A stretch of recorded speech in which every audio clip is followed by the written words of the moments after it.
The following program was provided by an independent producer solely responsible for its content. The opinions expressed do not necessarily represent the views of this station, its staff, board of directors, or underwriters.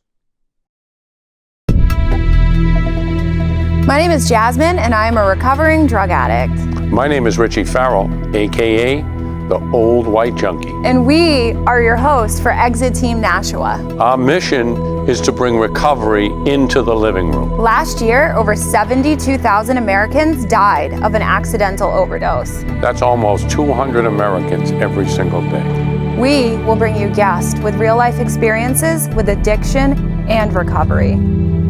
Welcome to Exit Team Nashua. Welcome everyone to Exit Team Nashua. My name's Jessie and I will be your host this evening.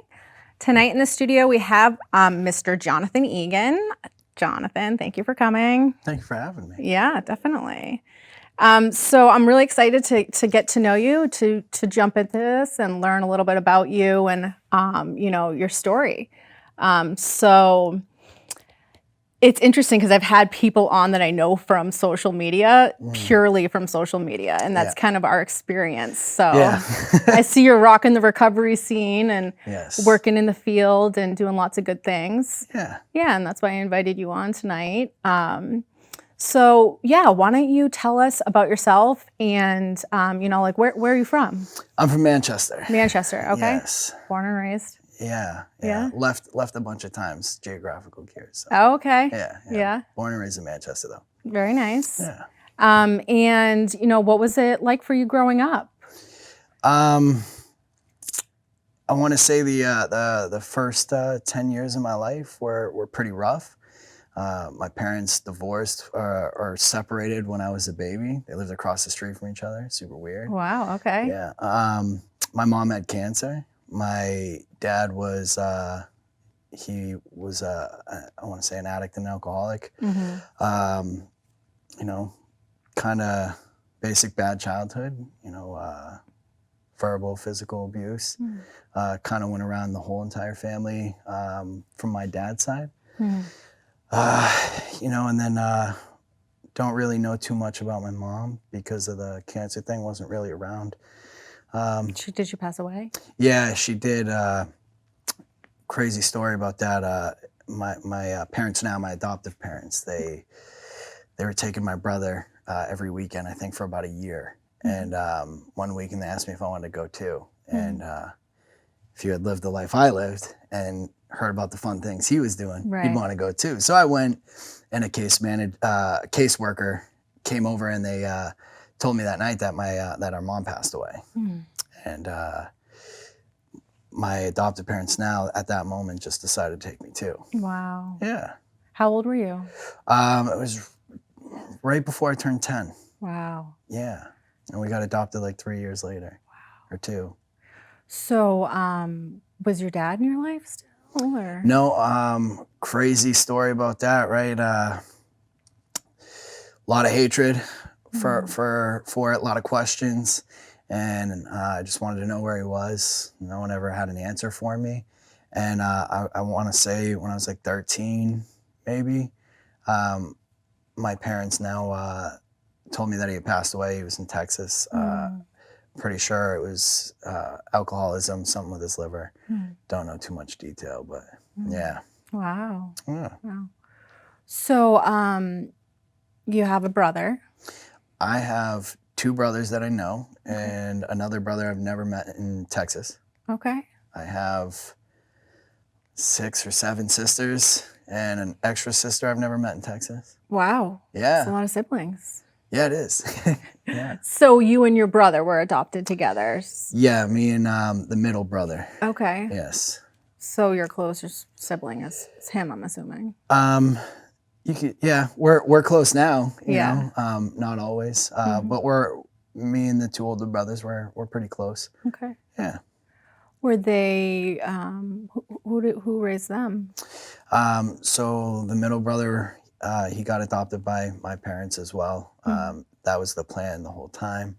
And then my oldest brother was with our stepdad and family members after that. He's I don't want to call him an old man now, but he is. He was older than us. Okay. Yeah. All right. Yeah.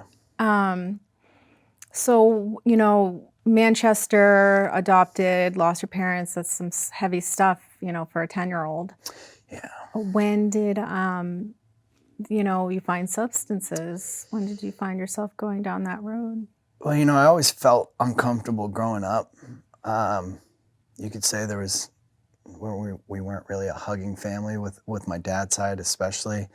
I got adopted by amazing people, you know, but I think what I felt at the time was if my own parents weren't there for me, why would these people want to be? So I knew they loved me, but I separated myself from it for my own personal reasons. And then I think, I want to say 13 years old, I was sneaking beers down in the basement and started smoking weed out of a can in the back of the woods, coming home, throwing my clothes in the washer and dryer. So at 13, I kind of started messing around with it. At 14, I have a weird experience of a guy from Mass sniffing me after I smoked weed and told me I smelled good, and started selling weed. And, you know, from there, it kind of just took off with, hey, can you sell this? Can you sell that? And I was. And I think 16 was the first time I did cocaine. And it just, I mean, then Percocets came into my life, which you hear a lot with heroin addicts. It started with Percocet, right? And Percocet went away, started selling heroin. Never would do it though. I'm not a heroin guy. I'd never do it though, right? And not even a year in, not even 6 months into selling heroin, you know, it's like, well, I'm just gonna sniff it. So back up a little bit. You said the Percocets came in, so you got addicted to the Percocets. Yeah, I mean, in my mind, I wasn't addicted, you know. Yeah, but yeah, I mean, when you're doing 6 or more Percocets an hour, yeah, you'd be addicted. An hour, okay, well that's a lot. So you said that the Percocets went away. Yeah. Just like in general, like people couldn't get them. You were still getting them. People couldn't get them. They were really, really hard to come by. Even for me selling them, I mean, I was getting a very large quantity at a time, and it got to a point where my guy wasn't coming around for days and then was like, listen, I don't have this anymore. This is what I got. So at that point for you, what was your use like? What you said you waited like a year before you actually tried it. So for me, it looked like getting maybe 2 Percocets a day, paying $60 a piece. Yeah. Because I knew about heroin. I didn't want any part of it. Right. And you know what's interesting too is like in my experience, I didn't know that painkillers were I didn't know what an opiate was. So I didn't know an opiate meant that I had a raging heroin addiction, right? You know, and that like if I actually stopped taking them, I would get dope sick. I didn't know that every time I attempted to stop, I would like just get the mental obsession. And then I thought I was like mentally weak and I would just kind of like chase them. I never actually got to the point of getting physical withdrawals. Yeah. Was it the same in your experience? That's literally pretty much exactly what it's like, right? Because it came down to that, well, why can't you just toughen up? Why can you just not use it, right? Like it's just a pill. It's not a big deal. Because I didn't know about addiction at that time. Like I didn't know, like you said, I didn't know a Percocet was an opiate. Right. You know? And even if you did, you didn't know what the heck an opiate was. Yeah, I'm like, oh, that's a weird name for a substance, but cool. I didn't even know what a substance was back then. Right. You know? You're just like, the doctor prescribes it, so. Yeah, and it's cool. He doesn't prescribe it to me, but he prescribes it, so it's not a big deal. Can't be bad. Yeah, it's not illegal. I know to stay away from illegal substances. Right. Yeah. Yeah. That's what it was like for me. Yeah. It was the same situation. Right. Yeah. So then you did eventually. Tell us about that. That looked like, I was with a girl at the time. We were together for a long time. And it looked like I'm spending all the money that I'm making off of drugs to support my 2 pill a day habit. I'm selling bags of this other stuff for, for $20 a piece. Right. And I don't hear from these guys, for the most part for a whole entire day or two. Right. And I'm like, okay, well, all right, I'm tired of, I'm losing money at this point. I'm losing a lot of money. And, it just seemed like the smart thing to do. Yeah, right? Like, why not? Everyone says it feels better. Right. Everyone says it lasts longer. Everyone says it's cheaper. And cheaper in my mind, like my family, my biological family never had a lot of money. Yeah. And even my adopted family, they had enough money to, provide us what we needed, right? And so hearing the idea of saving money, I'm like, okay. Had someone explained to you by then that you were pretty much more or less already addicted to an opiate? No, you didn't know. No, it's weird, right? Because normally a lot of people can tell when somebody's getting high, but at this time, none of my friends, none of my family. Oh, okay, it was the only people secret. knew that I was getting high were the people that I were getting high with. Right. My family didn't know. I started using heroin probably around when I first started using it, 18, 19 maybe. Yeah. And I don't think my dad called me out on it until I was about 22. Right. Yeah. Yeah. So it was, and even being called that, like at that point, I just accepted it, right? There's a lot of hopelessness even by the age of 19. Yeah. So you were able to graduate high school? Nope. No. No, I had, the type of guys I hung out with, we fought all the time. I was an angry kid. I was, when it came to my parents, right, I was the good kid. I tried to portray the good kid. And then when I left the house, I had so much anger, and I'm always fighting. I always fighting and just partying with them. And I used to let people pay me $20 to try to knock me out, right? Because I just pain. It's something about it, right? And I was hanging out with bad kids, and man, things really got away from me. High school, I went for the most part, but then I got suspended a lot. I think I lived in detention. And I went to 4 or 5 high schools my senior year because I kept getting kicked out. And I got my GED right after, though, because there's always something about me that knew I was worth more, and I wanted more. I just didn't know what it was or how to get there, because I was lost all the time. One of the ways I describe that, a lot of kids are like, oh, I want to be a fireman or a policeman or a doctor, I just didn't know. That's my same experience. Yeah. It's like, what'd you want to be when you grew up? I didn't have an answer for that one. I think when I was in my junior, sophomore year of high school, the one and only time I ever gave an answer to that question, and she's like, what do you want to be when you grow up? And I said, you know what? I think I want to be a lawyer. And my teacher said, you're too stupid to be a lawyer.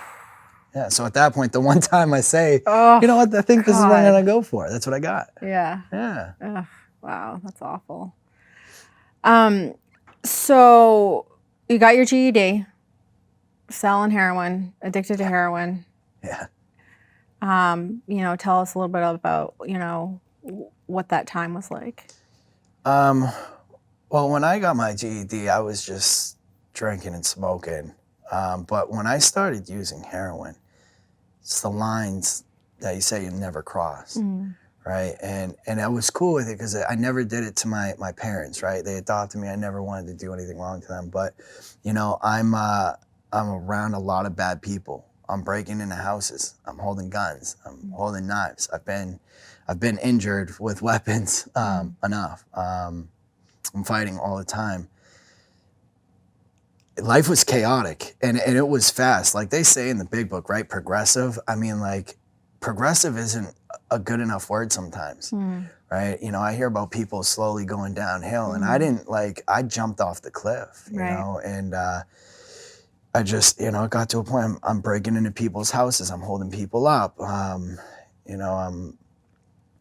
then finally I'm stealing from my parents. I'm taking money out of my dad's account every morning just to get by in the morning to get to the next thing. And, by the time I want to say 24, 25, I'm living in a tent.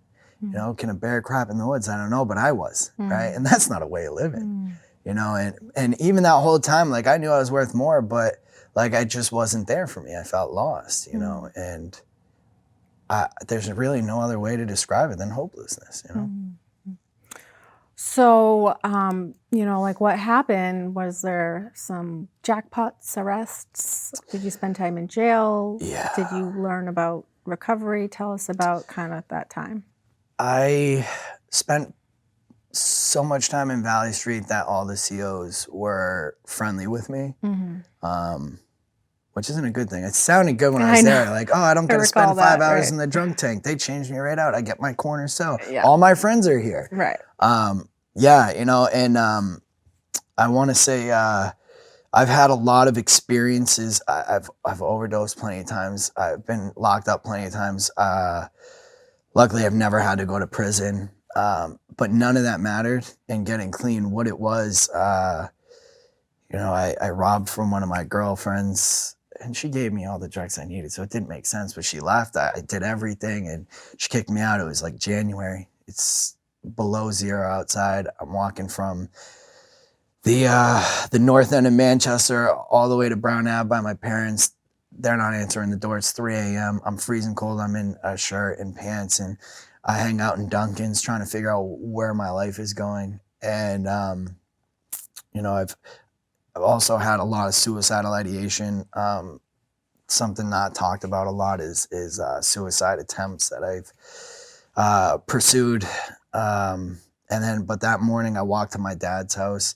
He's brought me to the fire station plenty. I said I'm going to change. I never do, but he always takes me in and lets me sleep, feeds me. And that day he just said, I can't let you in my house. You know, he goes, I don't know where my son is. And I think that was at that moment, it took over and I went to treatment. I can't say I succeeded from that point on, but that was motivation. And every time I went to treatment, it was for somebody else. And it just gets to a point where I needed it for me. Yeah. So your dad, you know, said, I can't let you in. How did you get to treatment from that point? He brought me to the fire station. That was the last time he ever brought me to the fire station. And he always bragged about like, oh, this is the fire station my dad worked at. And that was like his upbeat, positive vibe to it. Yeah. And at the time it was like, I think it was called Serenity Place. Yeah. But drugs were coming in there. Yeah.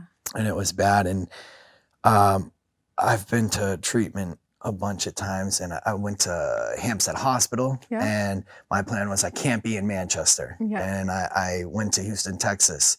I lasted a couple of months, and I was next to trap houses in Houston. I got high. I stole from them.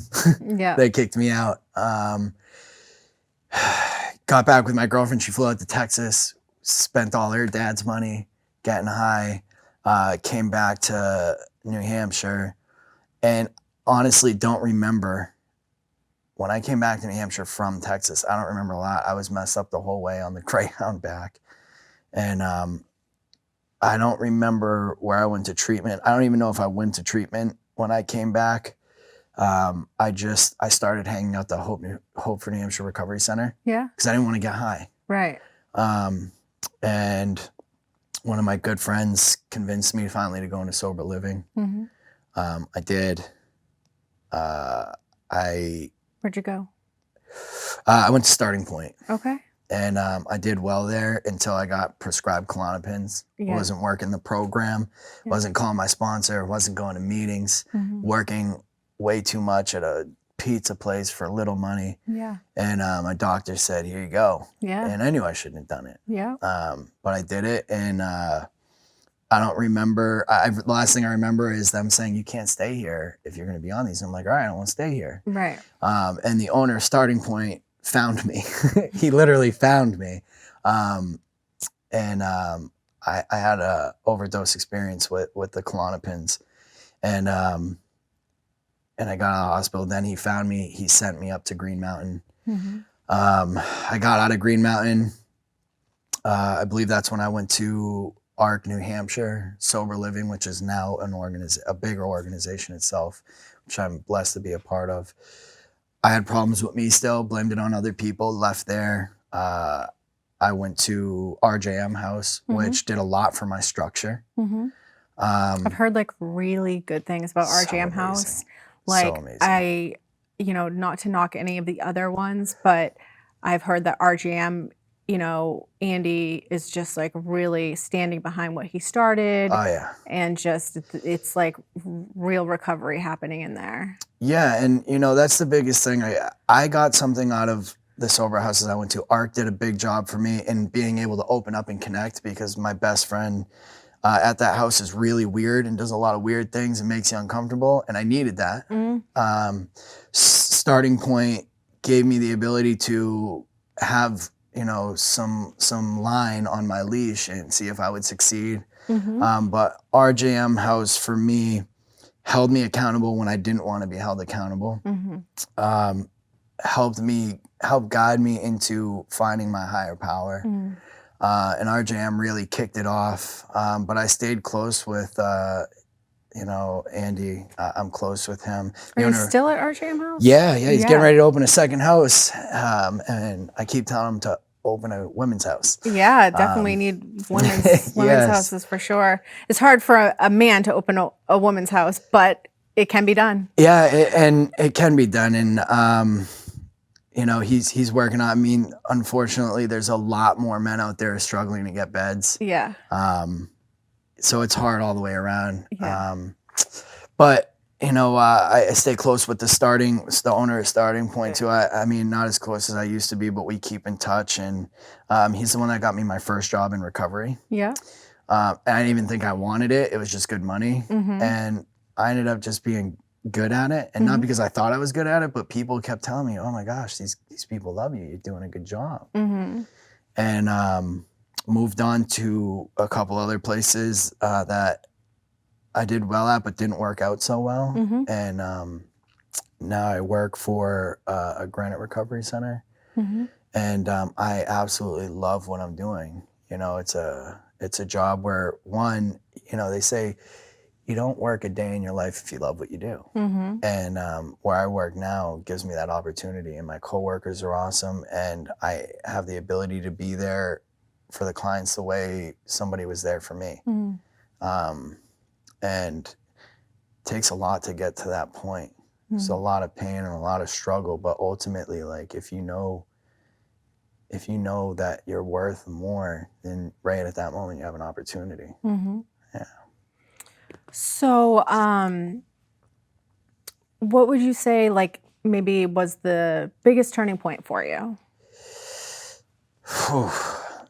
I have to say that I've had some kind of major turning point in each of my 3 sober living facilities.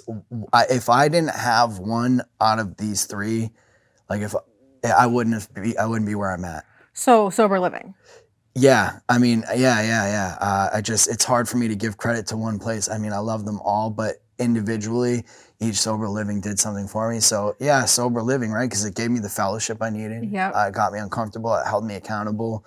It got me into a program, and it helped me help myself, and I needed that. So yeah, I think sober living is a huge deal. That's why I love being a part of events that are charity events for sober living. And I think that's another big part of recovery. People think about, oh, I'm never gonna be able to drink or use, I'll never have fun. But like, I have the most fun in the world. I don't have enough time to do all the fun stuff. Sober softball, kayaking, snowboarding, basketball tournaments, golf tournaments. It's so much. It's right? like actually being able to fulfill those plans that you want to when you're using and you never get up to do. And it's just like being able to be present for life. But yeah, I mean, sober living is just like where the miracle happens. That's what I've seen, you know, and that's what, I worked in treatment, I've had my experiences as well. And obviously, you get a foundation, you learn the tools, but like the change happens in sober living. That was my experience anyway. I gotta say that was my experience too. Like, I had some moments at treatment centers, but they talk about spiritual experiences even when we don't know we're having them, and all of mine have to be at sober living. It's just it's really hard to explain, but it gave me the opportunity not to just exist in life. It gave me an opportunity to live. Mhm. It also gave me an opportunity to fail. And if I didn't fail, I wouldn't have gotten back up to be where I'm at today either. Yeah. You know, so yeah, sober living was huge for me. Yeah. So some of the things that you're doing today, you work at Granite. You know, I know that you have a baby.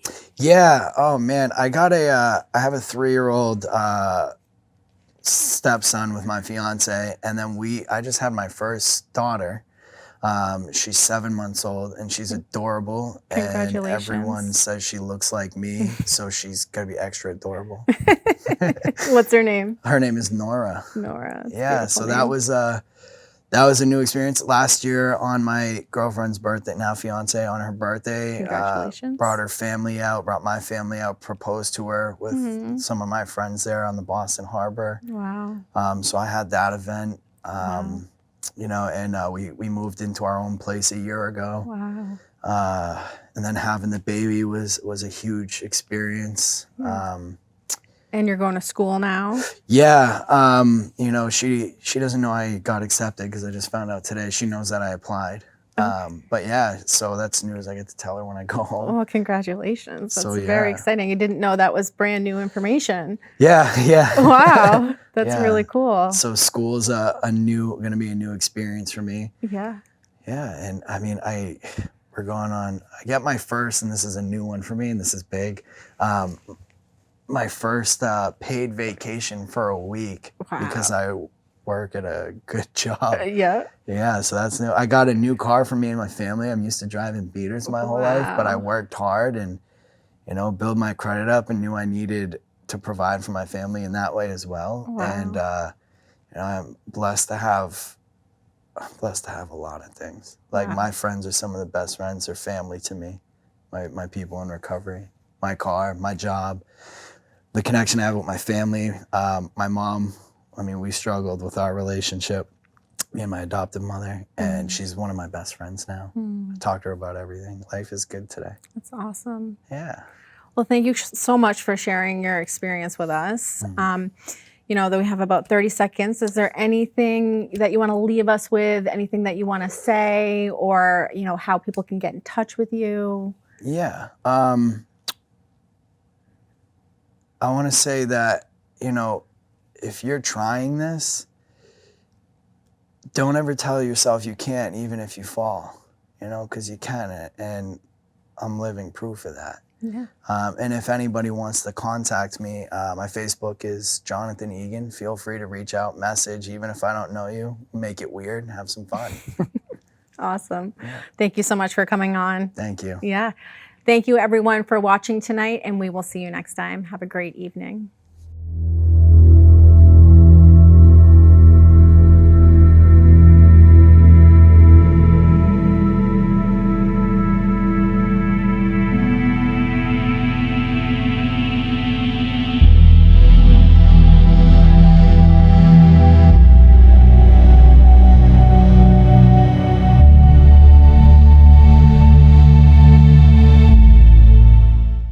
The preceding program was provided by an independent producer solely responsible for its content.